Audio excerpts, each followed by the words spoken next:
बच्चों, आज हम पढ़ेंगे हिंदी व्याकरण में अलंकार। अलंकार अलंकार का शाब्दिक अर्थ होता है आभूषण या गहना।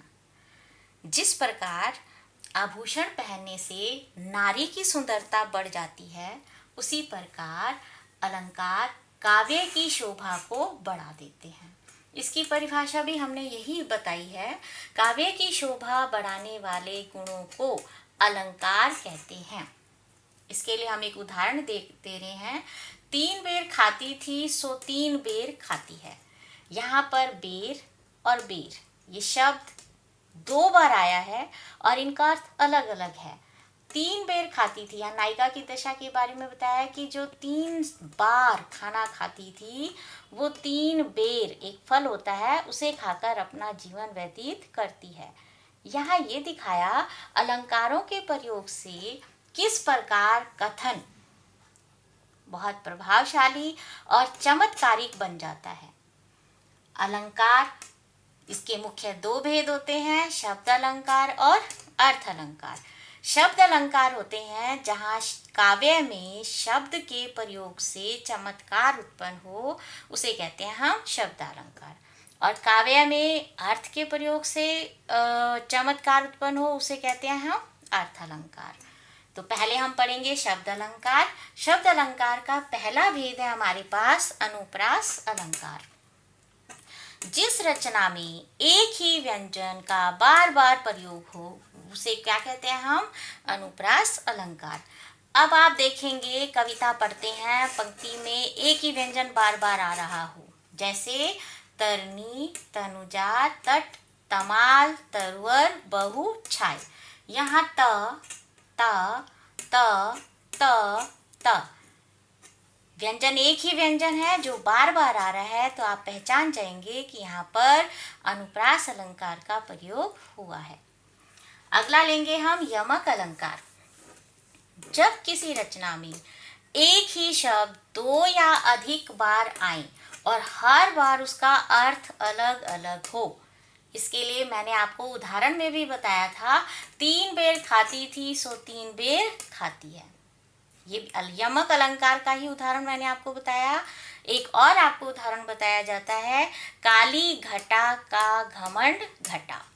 यहाँ पर घटा का मतलब है बादल की घटा, और यहाँ घटा का मतलब है कम होना, कि बादल की घटा का जो घमंड है वो कम हो गया। इसके बाद तीसरा आता है हमारे पास श्लेष अलंकार। जिस पंक्ति में, काव्य की जिस पंक्ति में शब्द एक ही बार आए लेकिन अर्थ एक से अधिक हो। शब्द एक ही बार आए लेकिन उसके अर्थ एक से अधिक हो, वहाँ कौन सा अलंकार होगा? श्लेष अलंकार। अब आपको इसको समझाने के लिए एक छोटा सा उदाहरण और दिया हुआ है। सुबिरन को ढूंढत फिरत कवि व्यभिचारी चोर। सुबिरन को ढूंढत फिरे कवि व्यभिचारी चोर। यहाँ सुबिरन शब्द एक है, लेकिन इन तीनों के लिए इस शब्द का अर्थ अलग है। कवि के लिए सुबिरन का मतलब है सुंदर अक्षर।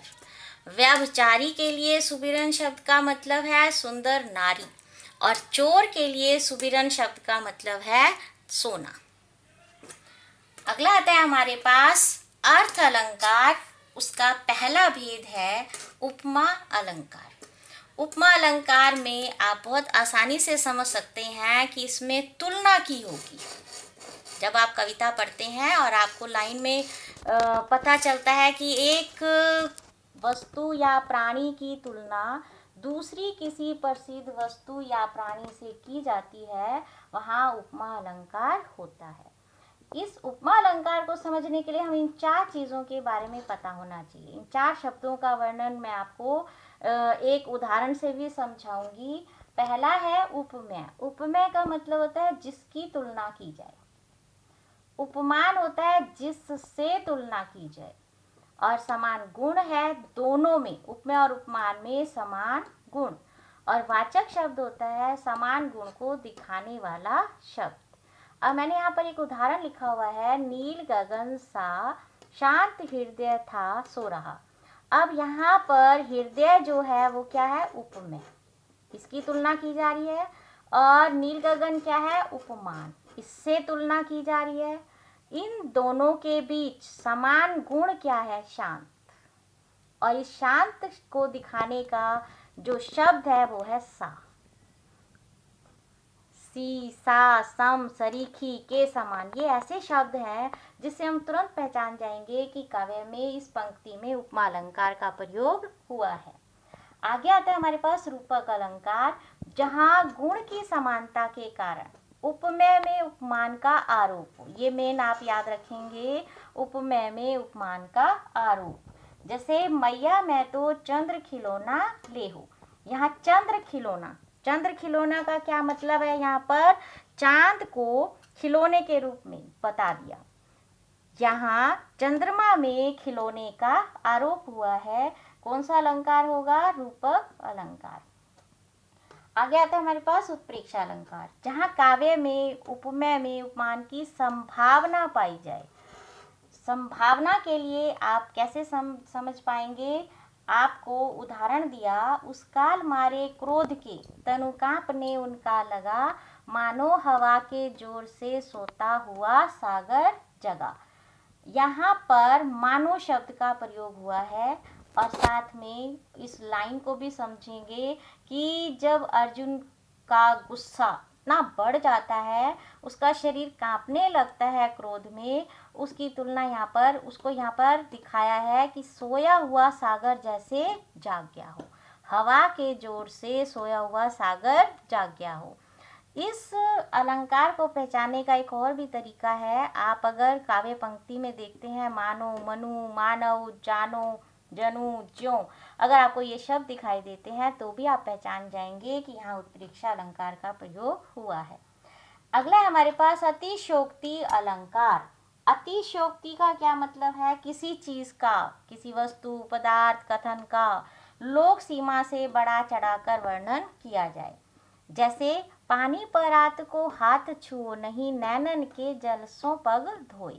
श्री कृष्ण ने पानी के थाल को हाथ नहीं लगाया जो पानी से भरा हुआ था, उनके आंसुओं के जल से ही सुदामा के पैर धुल गए।